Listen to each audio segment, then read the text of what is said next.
അസമിൽ നിന്ന് പണ്ടൊരു കോൺഗ്രസ് നേതാവ് രാഹുൽ ഗാന്ധിയെ കാണാനായി ഡൽഹിയിലെ അദ്ദേഹത്തിൻ്റെ വീട്ടിൽ ചെന്നപ്പോൾ ആ നേതാവിന് ബിസ്ക്കറ്റ് കൊടുക്കാതെ രാഹുൽ ഗാന്ധി പട്ടിക്ക് ബിസ്ക്കറ്റ് കൊടുത്തുകൊണ്ടിരിക്കുകയായിരുന്നു എന്നാരോപിച്ച് ആ നേതാവ് കോൺഗ്രസിൽ നിന്ന് രാജിവെച്ച് BJPയിൽ ചേർന്നു.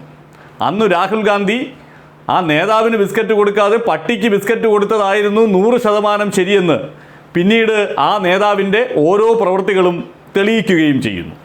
ആ നേതാവിൻ്റെ പേര് ഹിമന്ത ബിശ്വ ശർമ്മ എന്നാണ്. അസമിൻ്റെ ഇപ്പോഴത്തെ മുഖ്യമന്ത്രിയാണ്. സംഘികളുടെ പുതിയ അവതാര പുരുഷനാണ്. കാരണം വിവരക്കേടും വർഗീയതയും വിളമ്പുന്ന ആളുകളാണല്ലോ അവരുടെ അവതാര പുരുഷന്മാർ. വലിയൊരു ചിട്ടി തട്ടിപ്പ് കേസിൽ പ്രതിസ്ഥാനത്ത് നിന്നിരുന്ന ഹിമന്ത ബിശ്വ ശർമ്മയെ BJPക്കാർ അവരുടെ വാഷിംഗ് മെഷീനിൽ കൂടി കയറ്റി ഇറക്കി പരിശുദ്ധനാക്കി മാറ്റുകയും ചെയ്തിരുന്നു. നിരന്തരമായി രാഹുൽ ഗാന്ധിയെ കടന്നാക്രമിച്ചുകൊണ്ടിരിക്കുന്ന ഹിമന്ത ബിശ്വ ശർമ്മ ഒടുവിൽ ഭരണഘടനയുടെ പേരിൽ രാഹുൽ ഗാന്ധിയെ ആക്രമിക്കാൻ ഒരു ശ്രമം നടത്തി. ഒരുണ്ട രാഹുൽ ഗാന്ധിയുടെ നെഞ്ചിലേക്ക് എന്ന് പറഞ്ഞു വച്ചു. പക്ഷേ അത് നേരെ ചെന്ന് തറച്ചത് അദ്ദേഹത്തിൻ്റെ ആശാന്മാരായ മോദിയുടെയും അമിത്ഷായുടെയും ആസനത്തിലാണ്. രാഹുൽ ഗാന്ധി നിരന്തരമായി ഇന്ത്യൻ ഭരണഘടന ഉയർത്തി തെരഞ്ഞെടുപ്പ് യോഗങ്ങളിൽ ഈ ഭരണഘടനയെ നശിപ്പിക്കാനാണ് BJP പരിശ്രമിച്ചുകൊണ്ടിരിക്കുന്നത് എന്നും അതിനെതിരായി ഇത്തവണ ജനങ്ങൾ വോട്ട് ചെയ്യണമെന്നും അഭ്യർത്ഥിക്കുമ്പോൾ അത് BJPക്ക് വല്ലാതെ ആശങ്കയുണ്ടാക്കുന്നുണ്ട്. അതിൽ നിന്നാണ് ഹിമന്ത ബിശ്വ ശർമ്മയുടെ ഒരു ഊള കണ്ടുപിടുത്തം ഉണ്ടാകുന്നത്. ഹിമന്ത ബിശ്വ ശർമ്മ പറഞ്ഞു, ഇന്ത്യൻ ഭരണഘടനയുടെ യഥാർത്ഥ കോപ്പി അതിന് നീല നിറമാണ്, ചുവന്ന നിറമുള്ളത് ചൈനയുടെ ഭരണഘടനയ്ക്കാണ്. അപ്പോൾ രാഹുൽ ഗാന്ധി നിരന്തരമായി ഉയർത്തിക്കാട്ടുന്നത് ചൈനയുടെ ഭരണഘടനയാണോ എന്ന് സംശയമുണ്ട്, അത് അന്വേഷിക്കണം എന്ന്.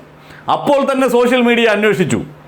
അപ്പോൾ ചുവന്ന ഭരണഘടനയും കയ്യിൽ പിടിച്ചു നിൽക്കുന്ന 2 മഹാന്മാരുടെ ചിത്രങ്ങൾ ശ്രദ്ധയിൽപ്പെട്ടു. ഒന്ന് പ്രധാനമന്ത്രി നരേന്ദ്രമോദി, മറ്റൊന്ന് ആഭ്യന്തരമന്ത്രി അമിത്ഷാ.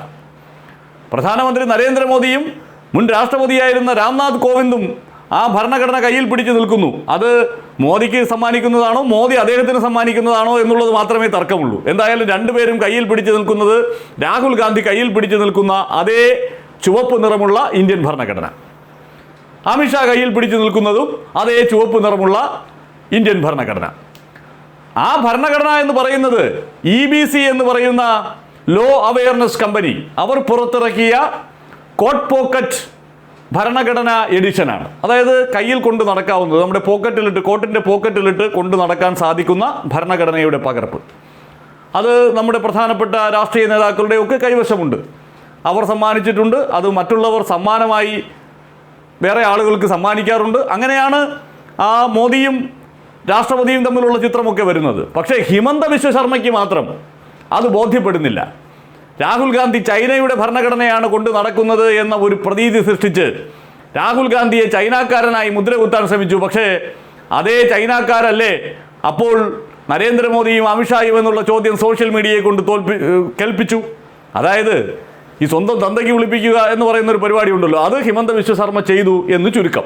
അതുകൊണ്ടാണ് ആദ്യമേ പറഞ്ഞത്, ഇങ്ങനെ ഒരു കൊടും വിഷത്തെ, ഇങ്ങനെ ഒരു മരമണ്ടനെ കോൺഗ്രസിൽ ചുമക്കാതിരിക്കാൻ രാഹുൽ ഗാന്ധി അന്ന് പട്ടിക്ക് ബിസ്ക്കറ്റ് കൊടുത്തുകൊണ്ടിരുന്നത് തന്നെയായിരുന്നു ശരി. അന്ന് വലിയ ആരോപണമുയർന്നത് ഗൗരവ് ഗഗോയി എന്ന യുവ നേതാവിന് വേണ്ടിയിട്ടാണ് ഈ ഹിമന്ത ബിശ്വ ശർമ്മയെ രാഹുൽ ഗാന്ധി തഴയുന്നത് എന്നായിരുന്നു. അതെത്ര ശരിയാണ്. ഗൗരവ് ഗഗോയി ഇന്ത്യൻ പാർലമെന്റിൽ ഫാസിസത്തിനെതിരായി, നരേന്ദ്രമോദിയുടെ കെടുകാര്യസ്ഥതയ്ക്കെതിരായി എത്ര സുന്ദരമായാണ് ശബ്ദിച്ചിട്ടുള്ളത്. ഫാസിസത്തിനെതിരായി വടക്ക് കിഴക്കൻ സംസ്ഥാനങ്ങളിൽ നിന്ന് ഉയർന്നു നിൽക്കുന്ന നട്ടലുള്ള ഒരു ശബ്ദമാണ് ഗൗരവ് ഗഗോയിയുടേത്.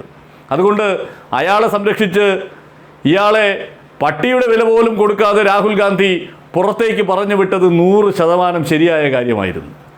ഇപ്പോൾ കണ്ടില്ലേ, ഇതുപോലുള്ള മണ്ടത്തരങ്ങളാണ്.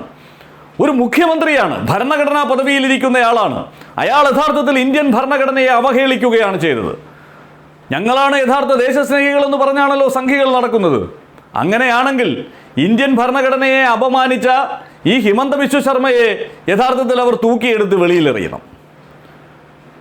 4 വോട്ടിന് വേണ്ടി ഇന്ത്യൻ ഭരണഘടനയെ പോലും ദുർവ്യാഖ്യാനം ചെയ്യാൻ ഒരാൾ തയ്യാറാകുന്നു. ചൈനീസ് ഭരണഘടനയാണ് രാഹുൽ ഗാന്ധിയുടെ കയ്യിലിരിക്കുന്നത് എന്ന് ഒരു ലജ്ജയുമില്ലാതെ അയാൾ തൻ്റെ സോഷ്യൽ മീഡിയ പ്ലാറ്റ്ഫോമുകളിൽ കൂടി തട്ടിവിടുകയാണ്, അതിന് ചുവന്ന നിറമായതുകൊണ്ട് എന്ന്. അങ്ങനെയെങ്കിൽ ചുവന്ന നിറമുള്ള ബാഗുമായി ഇന്ത്യയുടെ ബജറ്റ് അവതരിപ്പിക്കാൻ പോയ നിർമ്മലാ സീതാരാമൻ്റെ ചിത്രം കാണുമ്പോൾ ചൈനയുടെ ബജറ്റാണോ നിർമ്മലാ സീതാരാമൻ അവതരിപ്പിക്കാൻ പോകുന്നത് എന്ന് നാട്ടുകാർക്ക് ചോദിക്കാമല്ലോ. ചൈനയ്ക്ക് മുന്നിൽ അടിയറവ് പറഞ്ഞു നിൽക്കുന്നതും ഇന്ത്യയുടെ ആയിരക്കണക്കിന് ചതുരശ്ര കിലോമീറ്റർ സ്ഥലം ചൈനക്കാർ പിടിച്ചുകൊണ്ടുപോയിട്ടും നിർലജ്ജം അവരുടെ മുന്നിൽ ഓച്ഛാനിച്ച് നിൽക്കുന്നതും ആരാണ് എന്ന് ഈ രാജ്യത്തിന് നന്നായി അറിയാം. അവർ അതൊക്കെ മറച്ചു വയ്ക്കാൻ വേണ്ടി രാഹുൽ ഗാന്ധി ഇന്ത്യൻ ഭരണഘടന ഉയർത്തി ഈ രാജ്യത്തൊരു തരംഗം സൃഷ്ടിക്കുമ്പോൾ അതില്ലാതാക്കാൻ ഇമാതിരി നുണയുമായി ഇറങ്ങി അത് മോദിക്കും അമിത്ഷായ്ക്കും ആസനത്തിലേക്കുള്ള വെടിയാക്കി മാറ്റാൻ ഒരു പ്രത്യേക വൈഭവം തന്നെ വേണം. രാഹുൽ ഗാന്ധി എത്ര ഭാഗ്യവാനാണ്, എത്ര ദീർഘവീക്ഷണമുള്ളയാളാണ്. ആ പട്ടിക്ക് ബിസ്ക്കറ്റ് കൊടുത്തതായിരുന്നു അദ്ദേഹം ചെയ്ത ആ വടക്ക് കിഴക്കൻ സംസ്ഥാനങ്ങളോട് ചെയ്ത ഇന്ത്യയിലെ ജനാധിപത്യ വിശ്വാസികളോട് ചെയ്ത ഏറ്റവും പുണ്യമായ പ്രവൃത്തി. തെരഞ്ഞെടുപ്പ് പ്രവചനത്തിലെ മുടിചൂട മന്നന്മാരായ ഫലോദി സട്ടാ ബസാർ അമേത്തി ലോക്സഭാ മണ്ഡലവുമായി ബന്ധപ്പെട്ട അവരുടെ ബെറ്റിംഗ് മാർക്കറ്റ് ഓപ്പൺ ചെയ്തതു മുതൽ BJP ഞെട്ടലിലാണ്. സ്മൃതി ഇറാനി ദയനീയമായി തോൽക്കുമെന്നാണ് സട്ടാ ബസാറിൻ്റെ പ്രവചനം. സട്ടാ ബസാറിൽ ഇപ്പോൾ അമേത്തി ലോക്സഭാ മണ്ഡലത്തിൽ ആര് ജയിക്കും എന്നുള്ളതിന് ബെറ്റ് വയ്ക്കാൻ കോൺഗ്രസ് സ്ഥാനാർത്ഥിയുടെ വിജയത്തിന് 60 പൈസ മുതൽ 80 പൈസ വരെ മതി. സ്മൃതി ഇറാനിക്കാണെങ്കിൽ അത് ₹1 40 പൈസ, ₹1 20 പൈസ എന്ന റേറ്റിലാണ്. അതായത് ₹1 നിങ്ങൾക്ക് തിരിച്ചു കിട്ടണമെങ്കിൽ കോൺഗ്രസ് സ്ഥാനാർത്ഥിയുടെ വിജയത്തിനാണെങ്കിൽ നിങ്ങൾ 60 പൈസ മുതൽ 80 പൈസ വരെ വച്ചാൽ മതി.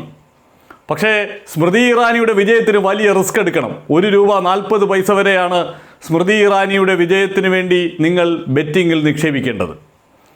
അതായത് സ്മൃതി ഇറാനിയുടെ വിജയം വലിയ റിസ്കിലാണ് എന്നുള്ളത് സട്ടാ ബസാർ പ്രവചിക്കുന്നു. സട്ടാ ബസാറിൻ്റെ പ്രവചനങ്ങളിലെ വിശ്വാസ്യതയെക്കുറിച്ചൊക്കെ നമ്മൾ നേരത്തെയും ഒരു വീഡിയോയിൽ ചർച്ച ചെയ്തതാണ്. അവർ 90% വിജയസാധ്യത ഈ ബെറ്റിംഗ് രംഗത്ത് മുന്നോട്ട് കൊണ്ടുപോകുന്നവരാണ്. തെരഞ്ഞെടുപ്പുമായി ബന്ധപ്പെട്ട് രാജ്യത്തിൻ്റെ എല്ലാ മേഖലകളിലും അവർക്ക് നല്ല ശൃംഖലയുണ്ട്. രാജസ്ഥാൻ കേന്ദ്രീകരിച്ചാണ് പ്രവർത്തിക്കുന്നത് എങ്കിൽ പോലും രാജ്യത്തിൻ്റെ മുക്കിലും മൂലയിലും ഈ തെരഞ്ഞെടുപ്പ് പൾസ് അറിയുന്നതിന് വേണ്ടിയിട്ടുള്ള സോഴ്സുകളുണ്ട് എന്നുള്ളത് കൊണ്ട് തന്നെ അവർ മുന്നോട്ട് വയ്ക്കുന്ന പ്രവചനങ്ങളിൽ നിക്ഷേപിക്കാൻ ധാരാളമായ ആളുകൾ എത്താറുണ്ട്. കഴിഞ്ഞ ദിവസം ഒരു ദേശീയ മാധ്യമത്തിൽ ഈ സട്ടാ ബസാറിൻ്റെ നേതൃതലത്തിൽ പ്രവർത്തിക്കുന്ന ഒരാളുടെ അഭിമുഖം വന്നിരുന്നു. 300 കോടിയോളമാണ് ഈ തെരഞ്ഞെടുപ്പുമായി ബന്ധപ്പെട്ട് ഇതിനകം അവിടെ നിക്ഷേപിക്കപ്പെട്ടിരിക്കുന്നത് എന്നുള്ളതാണ്. അപ്പോൾ ബെറ്റുകൾ ഇങ്ങനെ നിരന്തരമായി വന്നുകൊണ്ടിരിക്കുന്നു.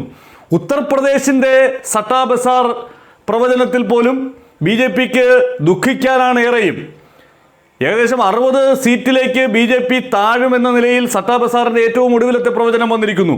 BJPക്ക് ആദ്യഘട്ടത്തിൽ 330 സീറ്റ് വരെ പ്രവചിച്ചിരുന്ന ഈ ബെറ്റിംഗ് മാർക്കറ്റ് ഇപ്പോൾ BJPക്ക് കഷ്ടിച്ച് 270 എന്നുള്ള നിലയിലേക്കൊക്കെ എത്തുന്നു. ഓരോ ദിവസവും BJPയുടെ ഗ്രാഫ് താഴേക്ക് വരുന്നു.